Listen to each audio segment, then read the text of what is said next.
మీ మీద దాడి వెనుక బీజేపీ ఆర్ఎస్ఎస్ ఉందా? Straight question. బీజేపీ ఆర్ఎస్ఎస్ ఉందో లేదు బీజేపీ ఆర్ఎస్ఎస్ చెప్పాలి, నేను కాదు చెప్పాల్సింది. ఎందుకంటే దీనికి సమాధానం చెప్పాలంటే మహాత్మా గాంధీ హత్య వెనకాల ఆర్ఎస్ఎస్ ఉందా అంటే ఆర్ఎస్ఎస్ లేదు అని కోర్టు తీర్పు వచ్చింది. నిర్దోషులుగా వాళ్ళు బయటపడ్డారు, వాళ్ళ మీద కేసులు ఎత్తేసారు. కానీ సర్దార్ పటేల్ గారు, మనం మాట్లాడుకున్నాం గతంలో ఈ విషయాన్ని, గురు గోల్వాల్కర్ గారు రాసిన ఉత్తరంలో మహాత్మా గాంధీ హత్యకి ఏ విద్వేష భావజాలం కారణమో దాన్ని మీరే పుట్టించారు. ఎందుకు పుట్టించారు అని అడిగాడు. నువ్వు ఎందుకు పుట్టించావు ఆ భావజాలను? ఆర్ఎస్ఎస్ వాళ్ళని అడిగాడు. ఆ విషయం ఆర్ఎస్ఎస్ వాళ్ళు ప్రచురించిన పుస్తకంలో ట్రూత్ ట్రైమ్స్ అనేటువంటి పుస్తకం మా సర్దార్ పటేల్ వారికి గురు గోల్వాల్కర్ గారికి జరిగినటువంటి ఉత్తర ప్రత్యుత్తరాలు వాళ్ళే ప్రచురించారు. మీరు వెళ్ళి కొనుక్కుని చదువుకోవచ్చు. నేను ఈ మాట గతంలో మనం ఇంటర్వ్యూలో చెప్పాను. దానివల్ల పుస్తకాన్ని చాలా మంది వెతుక్కుని అక్కడ సేల్స్ అయిన కూడా నాకు తెలిసింది. ఈ ట్రూత్ ట్రైమ్స్ అనే పుస్తకం స్పష్టంగా ఉంది. నేనేమన్నానంటే ఈ విద్వేష భావజాలం వెనకాల, నా మీద దాడి వెనకాల ఆర్ఎస్ఎస్ ఉందా, బీజేపీ ఉందా, ఎంఐఎం ఉందా అది నాకు తెలియదు. కానీ ఈ విద్వేష భావజాలాన్ని ఖచ్చితంగా సంఘ పరివారే పుట్టించింది, ఏం అనుమానం లేదు నాకు విషయం. You are the mother. ఎందుకు పుట్టించావు? నా మీద జరగచ్చు, ఇంకోటి మీద జరగచ్చు, గోవింద్ పన్సారేను, గౌరీ లంకేష్ చచ్చిపోవచ్చు, బాబా లాల్దాస్ చనిపోవచ్చు, ఎందరో చచ్చిపోతున్నారు. ఈ ఐడియాలజీ నువ్వు క్రియేట్ చేసావు. గోవధాకి సంబంధించినటువంటి దాడులు చేసేది, మనుషులు చంపేది ఐడియాలజీ నువ్వు క్రియేట్ చేసావు. ఎందుకు నిన్ను అభిమానించేవాళ్ళు, నీ వెనకాల తిరిగేవాళ్ళు, మోదీ గారిని పొగిడేటువంటి వాళ్ళు వాళ్ళే ఎందుకు చేస్తారు ఈ తప్పుడు పనులు?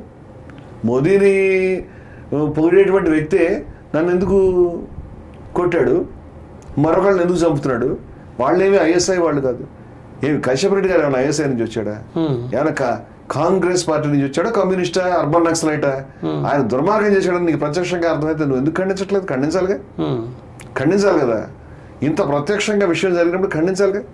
వారు ఖండిస్తే మంచిదే. అటువంటి వ్యక్తులు మన శ్రేణుల్లో రాకుండా అదుపులో పెట్టుకుని మొట్టమొదట మదర్ ఆఫ్ ఆల్ మిస్టేక్స్ ఏదైతే ఉందో, ఇవన్నీ దౌర్భాగ్యాలకు కారణం రాజకీయాల్ని ఈ మతంలోకి చెప్పి రాజకీయ ప్రయోజనాల గురించి మతాన్ని వాడటం, ఆ పని మానేస్తే అది బీజేపీ కావచ్చు, కాంగ్రెస్ కావచ్చు, ఎంఐఎం కావచ్చు, అకాలీదళ్ కావచ్చు, ఎవడైనా కావచ్చు, ఆ మతంలోకి చూపించకుండా మతాన్ని ధార్మిక పెద్దలకు వదిలే ధార్మిక కార్యక్రమాలు చేసుకునివ్వండి.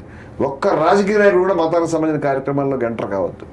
అది కూడా రామాలయం లాంటి మహా గొప్ప ఆలయానికి ఏ శంకరాచార్యుల వారో, లేకపోతే ఏ జియర్ స్వామి లాంటి పెద్దరో, లేకపోతే అటువంటి సంప్రదాయానికి చెందినటువంటి వారో, లేకపోతే రామానంది అఖాడాకి సంబంధించినటువంటి మన నిర్మోహి అఖాడాకి సంబంధించిన పెద్దలు, మరెవరైనా పెద్దలు వారు వచ్చి దాన్ని ప్రాణప్రతిష్ఠ చేస్తే బాగుండేది. కానీ మోదీ గారు కూర్చొని చేయడం ఏంటి? అది కూడా ఎన్నికల గురించి కంప్లీట్ అవ్వకుండానే చేయడం ఏమిటి?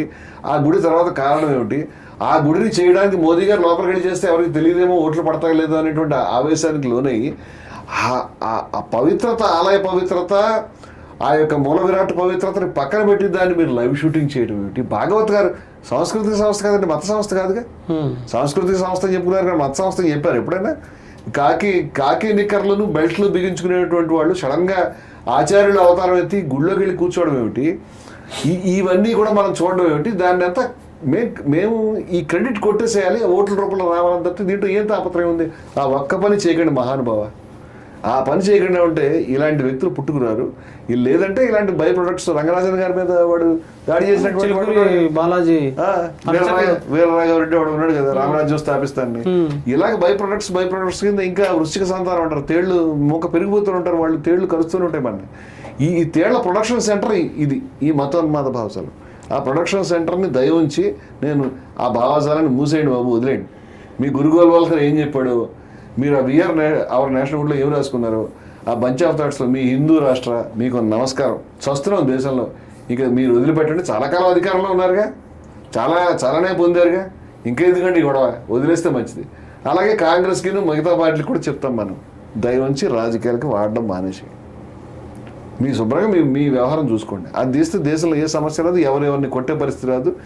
మనుషులు మనం కూర్చుని చక్కగా సైన్స్ మీద, టెక్నాలజీ మీద, లేకపోతే అన్ఎంప్లాయ్మెంట్ మీద, లేకపోతే ఇన్ఫ్రాస్ట్రక్చర్ డెవలప్ చేయడం మీద, మరేదైనా విషయాల మీద దృష్టి పెడితే చైనా ఏంటి, అమెరికా ఏంటి, ఎక్కడికి వెళ్తాం మనం. ఇక్కడ మీ మీద దాడి జరిగింది, మరోవైపు సోషల్ మీడియాలో ట్రోలింగ్స్ జరుగుతున్నాయి, ఫోన్స్ బెదిరింపులు వస్తున్నాయి. ఇంత ఆయన లైవ్లో చంపేస్తానని బెదిరించిండు. కాబట్టి ఇన్ని జరుగుతున్న నేపథ్యంలో మీరు నిజాల్ని మాట్లాడడం ఆపేస్తారా? జీవితంలో ఫస్ట్ టైం జరిగితే సుందర్ ఇప్పుడు విజయవిహారం నడిపే రోజుల్లో ప్రతి గంట ఉత్తరాలు వచ్చేవి, తిట్టే ఉత్తరాలు, కార్డులు ప్రింట్ చేసేవాళ్ళం కూడా. ఫోన్స్ వచ్చేవి, రోజు చంపుతామని చెప్పేవాడు. చంపకుండా ఎందుకు ఫోన్ చేస్తాం అని చెప్పేవాళ్ళం. రోజు చంపుతామని చెప్పేవారు. రోజు భయం ఏం అవ్వట్లేదా? అది పక్కన పెట్టి పని చేస్తున్నాం కాబట్టి ఇంతకాలం మనం పని చేయగలిగాం. మహానుభావుడు గాంధీ గారిని ప్రతి గంట ప్రతి నిమిషం బెదిరిస్తూనే ఉండేవారు. You have to stand against the whole world although you may have to stand alone. ఒక్కడే నిలబడాల్సి వచ్చినా యావత్ ప్రపంచాన్ని ధిక్కరించి నిలబడాలని చెప్పాడు, చనిపోయాడు. అది బాబా లాల్దాస్ గారు, లేకపోతే గాంధీ గారు, లేకపోతే గౌరీ లంకేష్, మహానుభావులు ఎంతో మంది ప్రాణాలు ఇచ్చినటువంటి వాళ్ళు, గణేష్ శంకర్ విద్యార్థులు ఎంతో మంది ఉన్నారు మన ముందు. ఆ బాటలో మనం నడవడానికి రెడీ అయిన తర్వాత మన మతం, మన విలువలు కూడా నిర్భయంగా ఉండు, యుద్ధం చేయి. జయాన్ని అపజయాన్ని వచ్చేదాంతో ఏమి సంబంధం లేదు.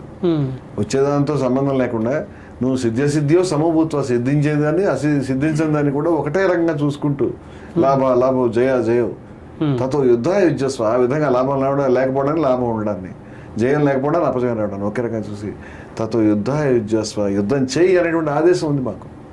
అందుచేత ఈ విలువలని కాపాడుకోవడానికి, మన మధ్య సామరస్యాన్ని కాపాడుకోవడానికి, జరుగుతున్న విద్వేషాన్ని ఆపడానికి, చనిపోతున్నటువంటి ప్రాణాలు, ఈ దరిద్రపు కులాంతరాలు, ఈ దరిద్రపు మత విద్వేషం పోతే మన దేశం ఎక్కడికో వెళ్తుంది. మన చుట్టూ ఉన్న దాని మీద పనిచేయటం అనేది మనకి మన ధర్మం చెప్తున్నటువంటి ఆదేశం, మానవత్వం చెప్తున్న ఆదేశం, అన్నీ అదే. అలా పనిచేసేటువంటి ఉద్దేశంలోకి వచ్చిన తర్వాత దాంట్లో ఏమైనా ఎదురైతే చాలా మంచిది, ఎదురవ్వకుండా విజయం సాధిస్తే ఇంకా మంచిది.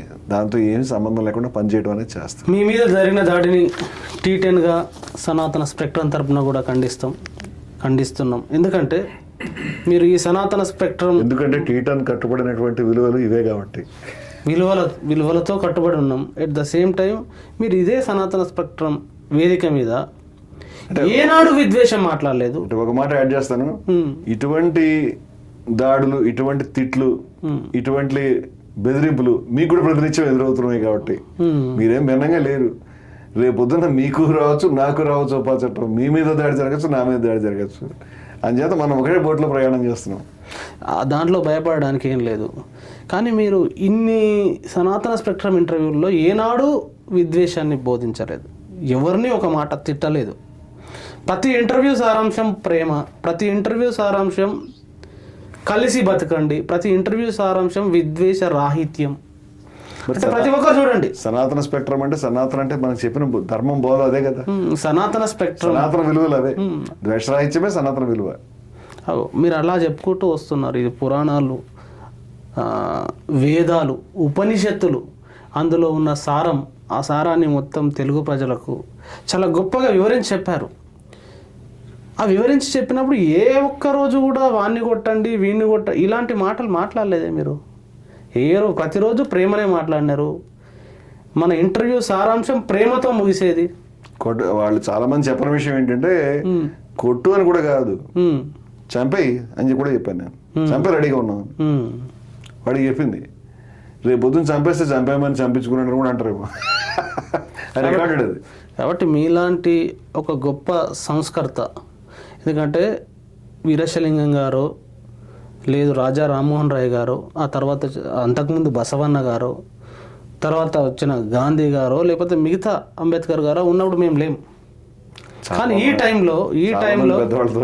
టైంలో హిందూ మతం పేరు కానీ, ముస్లిం మతం పేరు కానీ రాజకీయాలకు వాడుకోవద్దు, విద్వేషానికి రాజేయొద్దు, పాలిటిక్స్ని, మతాన్ని సపరేట్గా చూడండి, ఏ మతమైనా ప్రేమ, అదేవిధంగా కలిసిమెలిసి ఉండాలి, ఈ వైవిధ్యం ఉండాలి, Hindus for plurality and equality, బహుళత్వం కోసం, సమానత్వం కోసం హిందువులు అని ఒక గొప్ప సిద్ధాంతాన్ని మీరు అది చేసినారు. నిజంగా ఇంత విద్వేషం మధ్య ఆ బహుళత్వం కోసం, అదేవిధంగా సమానత్వం కోసం హిందువులు అనే గొప్ప సిద్ధాంతం, అది భవిష్యత్తుకు ముందుకు తీసుకెళ్తుంది. మతాన్ని కానీ, భారతదేశాన్ని కానీ ముందుకు తీసుకెళ్ళిపోయే గొప్ప నినాదాన్ని మీరు ఉంచారు. అలాంటి వారి యొక్క ప్రాథమికమైనటువంటి సూత్రం అది. అది లేకపోతే సనాతన ధర్మం కాదు, రెండు ఉంటేనే సనాతన ధర్మం. అలాంటి సిద్ధాంతాన్ని ప్రతిపాదించి ప్రేమను బోధిస్తున్న మీ పైన దాడి జరగడం నిజంగా సిగ్గుచేటు. అలాంటి చెయ్యి ఎట్లా వచ్చిందో అతనికి, అలాంటి బుద్ధి ఎట్లా వచ్చిందో. కాబట్టి తప్పకుండా మీ వాయిస్గా, అదేవిధంగా ప్రజాస్వామిక శక్తులు అన్నీ మాట్లాడినాయి. ఇప్పుడు కొద్దిమంది చేసిన ట్రోలింగ్స్ గురించి మాట్లాడినాం, కానీ ప్రజాస్వామిక శక్తులు అందరూ ప్రతి ఒక్కరూ స్పందించారు, కింద దాకా స్పందిస్తున్నారు. మీడియాలో స్పందించారు, బయట స్పందించారు, పత్రికల్లో స్పందించినారు. కాబట్టి మీ మీద ఒక విద్వేషం నూరిపోద్దామని ఎంతమంది అనుకుంటారో అంతకంటే ఎక్కువ మంది ప్రేమపూర్వకంగా ఉన్నారు. తప్పకుండా ఈ ప్రేమను పంచుతూ ఉండండి.